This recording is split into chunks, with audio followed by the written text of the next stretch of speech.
राजा साहब ने ये कहा कि आप बेशक SIC को दे दें, हमने कहा कि आप बेशक PTI को दे दें, हम दोनों में से किसी को भी दे दें, हम दोनों एक ही। आप इस बात पे खुश हैं कि जितनी देर आपके पास रही आप प्रोटेक्ट करने में कामयाब रहे, दबाव तो बड़ा होगा आपके ऊपर? देखें, बहुत सारी चीज़ें अब शायद खुलेंगी।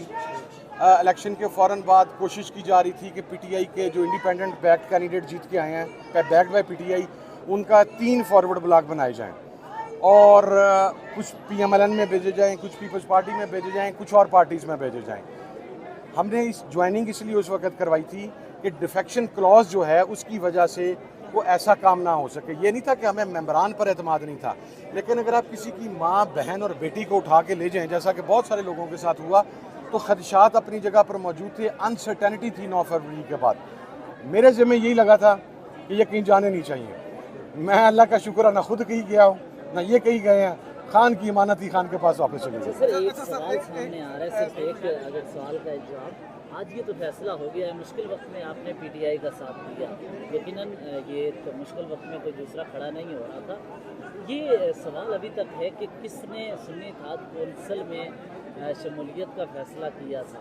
इमरान खान ने और बल्लेबाज ने MWM का कहा था, नहीं कहा उसके था। बाद PTI पार्लियामेंट नहीं, PTI पार्लियामेंटेरियंस का इमरान खान साहब ने नहीं कहा था। MWM और SIC दोनों कंसिडरेशन थी। पहले जब MWM कंसिडर हुई तो कुछ लोगों ने, और एक चैनल है जिसे मेरे से बड़ी मोहब्बत है और हम लोगों से बड़ी मोहब्बत है, उसने इसको एक सेक्टेरियन रंग दे दिया था कि जनाब वो अहले तशी को ज्वाइन करने लगे, ये करने लगे, वो करने लगे। हालांकि मुझे उनकी ज्वाइनिंग पे एतराज़ नहीं था, उनको मेरी ज्वाइनिंग पे एतराज़ नहीं था। जो मजहबी लोग थे उन्हें एतराज़ नहीं था, लेकिन हमारे कुछ लोगों को एतराज़ हो गया, जिसकी वजह से फाइनल हतमी आखिरी फैसला इमरान खान ने। बल्लेबाज का फैसला किसने? सर, आपका फैसला इमरान खान का, बल्लेबाज का फैसला कोई पता नहीं किसका। दूसरा, MWM के अलावा जमात इस्लामी का ऐलान बैरिस्टर गौर ने बैकआउट खुद कर गई किया थी था। जमात इस्लामी। बैकआउट। पूरी कोर कमेटी को ब्रीफ किया गया था, खान साहब को ब्रीफ किया गया था कि बैरिस्टर गौर साहब जब लियाकत बलोच यहाँ पर जो जमात इस्लामी के साबका MNA हैं उनकी राइशगाह पर पहुँचे थे, तो वो और लियाकत बलोच साहब 1.5 घंटा इंतजार करने के बावजूद तशरीफ़ नहीं लाए थे और इस बारे में जमात इस्लामी की क़यादत को आगाह भी किया गया था, तो उन्होंने बैकआउट किया था। किसने रब्ता किया था पहला? मेरे से रब्ता उमर अयूब साहब ने, गौर साहब ने, शिबली साहब ने, और फिर खान साहब की तरफ से एक मैसेज आया था। मैसेज आ गया था, ये नहीं इन तीनों की जानिब से ये फैसला ऑफिशियली हम इलेक्शन से पहले ही राब्ते में थे। इलेक्शन से यानी इंतखाबी निशानात अलॉट करने से पहले ही राब्ते में थे। चीज़ें सेटल हो रही थी, बहुत सारी हो गई थी। कुछ चीज़ें मीडिया के लिए ज़रा लेटर ऑन ब्रेकिंग बन जाती हैं, ये उस वक्त सारी चीज़ें डिसाइडेड थी।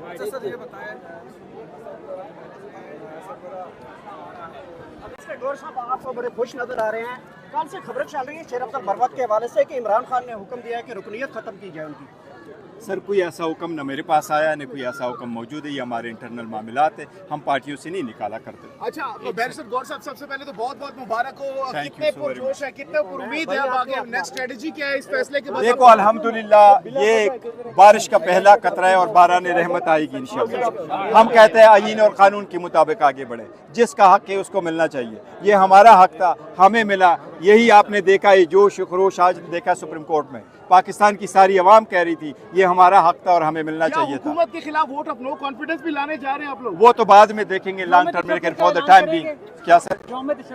यौम तशक्कुर का ऐलान मैंने कर लिया। मैंने कहा कि जी आज हमारे सारे साथियों ने 2 रकात नफल पढ़ने और अल्लाह का शुक्र अदा कोई करना। बाहर जश्न वगैरह होगा? नहीं, देखे यही जश्न नहीं, जश्न हमारा तशक्कुर है, रब का अल्लाह के हुजूर सजदा करना है। अच्छा, तो जलसों के शेड्यूल जारी कर रहे हैं बहुत जल्द? वो जल्द करेंगे, बिल्कुल। मुहर्रम के बाद हमारा सबसे पहले खान साहब को खुशखबरी सुनाने जा रहे हैं आप? ये खान साहब को कल बताएंगे इंशाल्लाह। अच्छा, होनी चाहिए। अब हम हर सतह पे जिद्दोजहद मजीद करेंगे, अदालती सतह पे भी और सियासी सतह पर भी। खान साहब कब बाहर आ रहे हैं सर, अब आप बता दें, क्योंकि अवाम इंतजार कर रही है। देखें, ये अदालत पर मुनसर है। खान साहब के खिलाफ तमाम केस लग़व हैं और अदालत अगर सही फैसले करना शुरू करे, जिसकी हमें अब बहुत उम्मीद है, तो खान साहब इंशाअल्लाह बहुत जल्द हमारे साथ शेर होंगे। अफजल साहब को उनकी रुकनियत मुअत्तल की गई है, इस बारे में क्या कहते हैं? देखिए, मैं इस बारे में डिटेल नहीं जानता क्या वजह हुई है, लेकिन बहरहाल कुछ अंदाज़ा मुझे है। ये पार्टी का फैसला है, चेयरमैन साहब यकीनन इस फैसले में शामिल होंगे, लेकिन मैं इसकी जुजियात नहीं जानता। देखिए, आने दें, ये इतना आसान फैसला नहीं है। इसमें जो मोटी बात आज आपको जाननी है वो ये है कि इलेक्शन कमीशन का फैसला रद्द किया गया है, पेशावर हाई कोर्ट का फैसला रद्द किया गया है। उन फैसलों के तहत दीगर जो जमातें हैं PMLN, पीपल्स पार्टी, JUI, उनको हमारे हिस्से की सीटें दे दी गई थी। वो सीटें उनसे वापस ले ली गई हैं और ये कहा गया है कि ये सीटें PTI को दी जाएं, जहां PTI के उम्मीदवारों ने अपने नॉमिनेशन फॉर्म में PTI लिखा था बतौर उम्मीदवार। तो अब एक ये मरहला है, सर 4-5 लोग हैं, नहीं ज़्यादा हैं, देखिए ज़्यादा हैं, इन्होंने जानबूझ के बहुत से कागज़ ज़ाया किए थे, लेकिन असल बात ये है कि पीपल्स पार्टी, PMLN, JUI को हमारी सीटें नहीं मिलेंगी और वो आईनी तरमीम नहीं कर सकेंगे। आप समझते हैं हक और सच की फतह हुई है आज? बिल्कुल हक और सच की फतह हुई है। अच्छा राय साहब, ये कह दीजिए कि आप जैसा खुद भी फार्म 45 के MNA खुद को क्लेम करते हैं, इस तरह से बेशुमार पाकिस्तान तहरीक इंसाफ के दीगर रहनुमा और लोग भी हैं जो कि खुद को 45 का MNA क्लेम करते हैं, तो अब आज का दिन आपके लिए फतह का दिन है। नेक्स्ट इन MNAs को वापस पार्लियामेंट में लाने के लिए देखिए, वहाँ अभी इलेक्शन कमीशन की हमारे खिलाफ यलगार जारी है। वो नहीं चाहते कि गैर जानिबदार अदालत के सामने हमारा मुकदमा चले। कानून ये कहता है कि हाई कोर्ट के जज होंगे जो इन मामलात को सुनेंगे, जिनका तयन चीफ जस्टिस करेंगे। इलेक्शन कमीशन इस बात को नहीं मान रहा। इलेक्शन कमीशन और हुकूमत ने मिलकर कानून साजी की है, जिसके ज़रिए उन्होंने इलेक्शन कमीशन को ये ताकत दी है कि मनपसंद रिटायर्ड जजों को वो कॉन्ट्रैक्ट पे लाकर हमारे मुकदमे उनके हवाले करें। उस कानून को भी हम अदालत में चैलेंज करेंगे। ये गैर आइनी कानून है, ये नहीं हो सकता। अगर हमें जानिबदार अदालतों से छुटकारा मिलता है और गैर जानिबदार अदालतें मिलती हैं तो बहुत देर नहीं है जब हमारा हक, अवाम का हक हमें वापस मिलेगा। जो लोग सुन्नी